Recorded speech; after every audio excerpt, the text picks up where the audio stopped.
জলঙ্গিতে কচুরিপানা ভেসে বেড়াচ্ছে এবং তার জন্য নবদ্বীপে ফেরি সার্ভিস বন্ধ করে দিতে হচ্ছে এই কচুরিপানার জন্য। প্রথমে একবার জানবো, আমার প্রতিনিধি সমীর আমার সঙ্গে রয়েছেন, একটু প্রথমে জানবো যে সমীর, এই ফেরি সার্ভিসের উপর কত মানুষ বা কত জায়গার মানুষ নির্ভর করে থাকেন? দেখো, প্রথমত তোমাকে জানাই অতনু, এই যে ফেরি চলাচল বন্ধ, এর জন্য কিন্তু ওই এলাকায় প্রায় 6টি গ্রামের কয়েক হাজার মানুষ সমস্যায় পড়েছেন। কারণ এই 6টি গ্রামের মানুষ কিন্তু প্রতিনিয়ত ওই ফেরিঘাটের দিয়ে চলাচল করেন। এবং এই যে গ্রাম চরশম্ভুনগর নবদ্বীপ ব্লকের, এই চরশম্ভুনগর গ্রামের ঠিক পাশ দিয়ে বয়ে চলে জলঙ্গি নদী, এবং বেশ কয়েকদিন ধরে কিন্তু জলঙ্গি নদী কচুরিপানায় কানায় কানায় পূর্ণ। এবং এই চরশম্ভুনগর যে ফেরিঘাট, ওপারে হচ্ছে গুমাঘর, এবং গুমাঘরের পাশে রাজাপুর, বামনপাড়া, বিভিন্ন গ্রামগুলো রয়েছে, এবং এই গ্রামের মানুষগুলো ফেরিঘাট দিয়ে চলাচল করে। এবং এই কচুরিপানায় পূর্ণ থাকার কারণ কিন্তু নৌকাখন দিয়ে চলাচল করতে পারছে না, একদম স্তব্ধ। এর ফলে যেমন সাধারণ মানুষ সমস্যায় পড়েছে, এর পাশাপাশি ওই এলাকায় বেশ কিছু টোটো চলে, যেগুলোতে কিন্তু এই ফেরিঘাটে যাত্রীরা চলাচল করেন। কিন্তু এই যে মানুষ যাতায়াত করতে পারছে না, সেই কারণে কিন্তু ওই ঘাট দিয়ে কোনো লোক যাচ্ছে না, ফলে টোটো চালকরা কিন্তু বিপাকে পড়েছে, তারা কোনো যাত্রী পাচ্ছে না, এবং তাদের রোজগারও কিন্তু টান পড়েছে। তবে 15 দিন বা 1 মাস এই সমস্যা চললেও এখনও কিন্তু প্রশাসনের কোনো হেলদোল নেই। স্থানীয় বাসিন্দাদের অভিযোগ, তারা প্রশাসনকে জানিয়েছেন, স্থানীয় জনপ্রতিনিধিদের জানিয়েছেন, কিন্তু এখনও কোনো রকম ব্যবস্থা গ্রহণ করা হয়নি, বা কচুরিপানা সরিয়ে নৌকা চলাচলের উপযোগিতা করে তোলা হয়তো হয়নি। তবে আমরা এই বিষয়ে নদীয়া জেলা পরিষদের যে কর্মাধ্যক্ষ রয়েছেন, তার কাছে আমরা গিয়েছিলাম। তাকে যখন বিষয়টা জানাই, তারা বলেন যে একটা পরিকল্পনা তাদের নেওয়া হয়েছে এই কচুরিপানা সরানোর জন্য, কিন্তু কবে নেওয়া হবে, কবে সমস্যার সমাধান হবে, সে বিষয়ে কিন্তু এখনো পর্যন্ত তারা কোনো আশ্বাস দিতে পারেননি। অতন, আচ্ছা, ধন্যবাদ। একটা মাত্র আমাদের ফেরিঘাট, এখানে 1 মাসেও পরে যে এখানে পানা জমে আছে, এই কারণে কোনো যাত্রী এপার থেকে ওপারে নদী পারাপার করতে পারছে না, নৌকা চলছে না। তো এখানে অনেক টুকটুকি আলা আছে যাদের মানে এইটা নিয়ে সংসার চলে, তো ওদের রোজগার বন্ধ আছে। সাধারণ মানুষের তো প্রচুর অসুবিধা হচ্ছে, কারণ কোনো জায়গায় যেতে পারছে না। তো প্রশাসন খুব জলদি পরিষ্কার করার ব্যবস্থা করুক। আমাদের এই ফেরিঘাটে প্রচুর কচুরিপানার জন্য আমাদের এই নৌকা পারাপার করতে পারছে না, যার কারণে ওপারে যেতে পারছে না আমাদের বাজারের জন্য। আমরা চাচ্ছি যে প্রশাসন এটা যেন ব্যবস্থা নেয়। হ্যাঁ, যারা ফেরি সার্ভিসের সঙ্গে যুক্ত রয়েছে তাদের জীবিকা নিয়ে তো প্রশ্ন উঠবেই, কারণ সংশয় রয়ে গেল তাদের জীবিকা নিয়ে চলবে কি করে তাদের। কিন্তু ওই যে একটা জীবিকার সঙ্গে আরেকজনের জীবিকাও পরস্পর কিভাবে যেন যোগাযোগ থেকে যায়। আজ যদি ফেরি না চলে, তাহলে ঘাটের টোটোগুলো চলবে কিভাবে? টোটো চালকরাও পড়েছেন সমস্যায়। দীর্ঘদিন এই যে জলঙ্গি নদী কচুরিপানা থাকার জন্য অনেক দিন বন্ধ আছে। এটা ঘাট, এই ঘাট বন্ধ থাকায় কোনো প্যাসেঞ্জার আসছে না, আমাদের কোনো রোজগার নেই, প্রশাসন কোনো ব্যবস্থা নিচ্ছে না যে ঘাটটা পরিষ্কার করার জন্য। জেলা পরিষদ কি বলছে শোনা যাক। এটা শুধু শম্ভুনগর ফেরিঘাট সেই ঘাটের সমস্যা না, এটা আমাদের সমস্যা যে সারা জেলায় স্থায়ী সমিতির মিটিং হয়েছিল, সেখানে সিদ্ধান্ত হয় কচুরিপানা পরিষ্কার করা নদীতে একটা মেশিনটা আমাদের কেনা হবে। মেশিনটা আসলে আমরা টোটাল জেলার যে কচুরিপানা সরানোর আমরা ব্যবস্থা করব। হ্যাঁ, দীর্ঘমেয়াদী প্রক্রিয়া। কিন্তু এখন যে সমস্যাটা হচ্ছে, যেখানে ওই যে পঞ্চায়েতের ঘটনা ঘটেছে, সেখানে আমাদের স্থানীয় জনপ্রতিনিধিরা আছেন, ওনাদের সঙ্গে কথা বলা হয়েছে, এবং আমাদের জেলা পরিষদের এখানে আমাদের আলোচনা হচ্ছে। স্থানীয় বিডিও অফিসে যোগাযোগ করেছি যাতে ওটা তাড়াতাড়ি সরিয়ে ফেরি চলাচল করানো যায়, তার জন্য আমরা উপযুক্ত ব্যবস্থা গ্রহণ করব।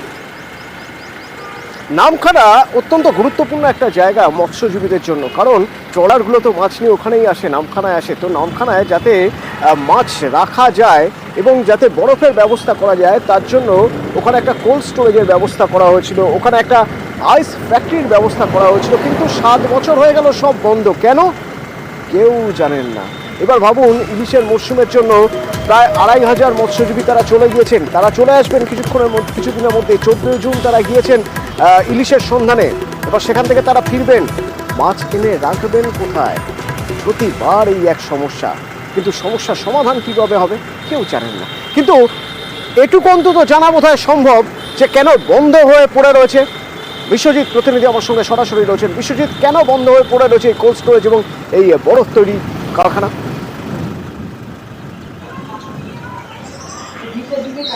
দেখো, এই প্রশ্নের উত্তর কিন্তু আমরা খোঁজার অনেক চেষ্টা করেছিলাম, কিন্তু কেউই জানেন না যে এই যে আইস ফ্যাক্টরি এবং যে হিমঘর যেটা তৈরি করা হয়েছিল মৎস্যজীবীদের জন্য 2017 সালে, সেটা প্রায় 7 কোটি টাকার খরচ করে সরকারি মৎস্য দপ্তর এটা করেছিল।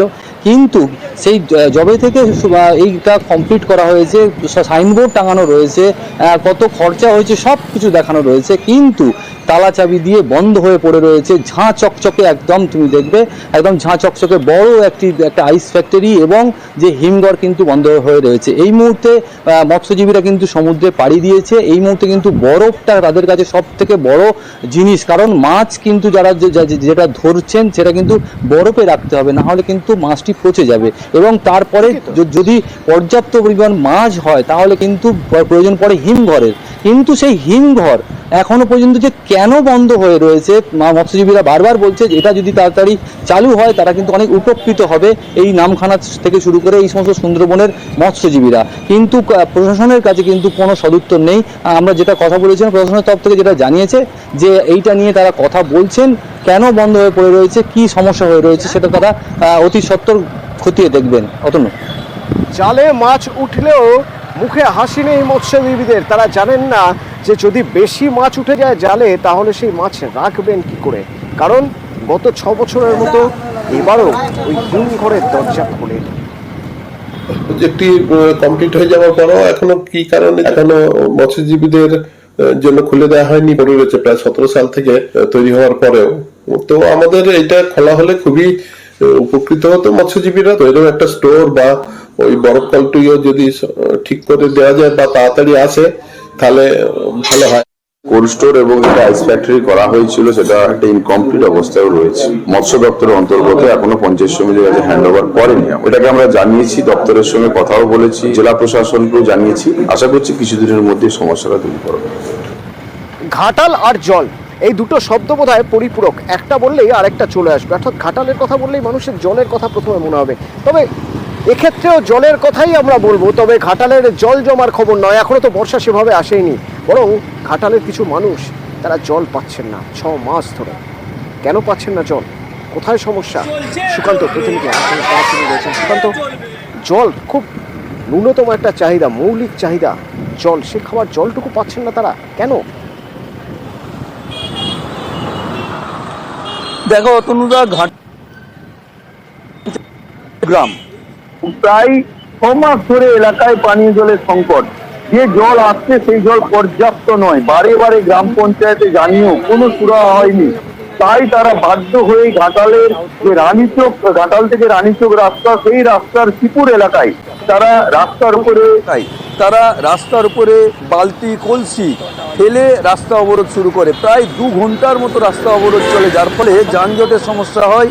এবং দীর্ঘক্ষণ পরে ওই মনোহরপুর 2 গ্রাম পঞ্চায়েতের প্রধান ঘটনাস্থলে আসলেও তাকে ঘিরেও বিক্ষোভ শুরু করে। প্রধান ঘটনাস্থলে আসার ছবিও আমরা দেখাবো, তবে তার আগে যারা বিক্ষোভ দেখাচ্ছেন তাদের কথা শোনানো জরুরি। সঙ্গে থাকো। না, এখন 6 মাস আমরা টিউবওয়েল থেকে 1 কিলোমিটার জল নিয়ে গিয়ে জল নিয়ে হচ্ছে। গ্রাম পঞ্চায়েত প্রধান বা প্রশাসনকে জানিয়েছি, সবাইকে জানানো হয়েছে, কেউ কোনো কিছু বলেনি। এখন জল যতক্ষণ না আসছে ততক্ষণ কত বড় তুলবেন।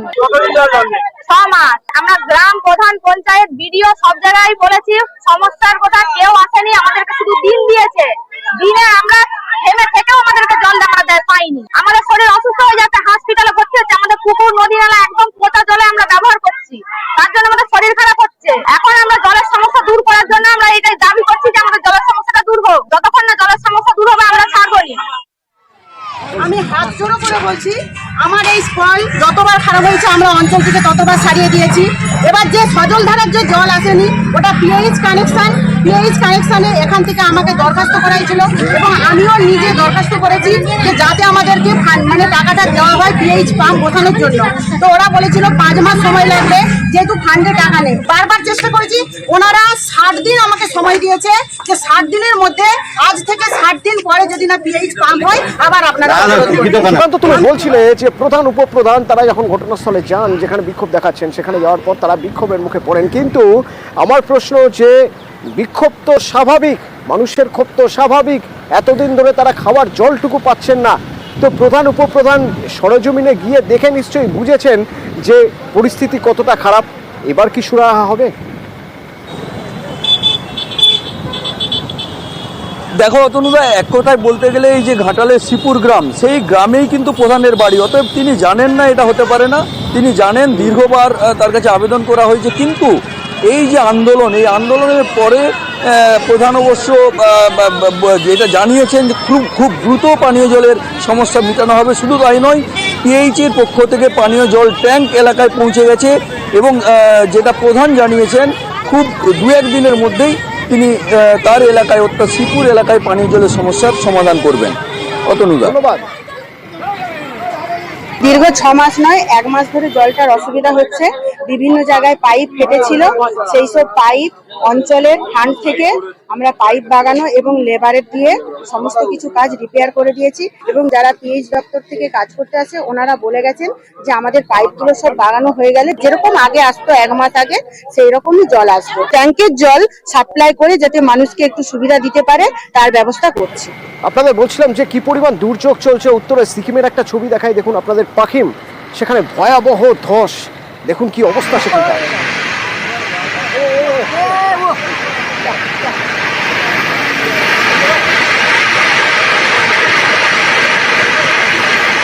ভারী বৃষ্টিতে পাখিমে ভয়াবহ ধস, একদম যেন পাহাড় ভেঙে নদীতে মিশে গেল।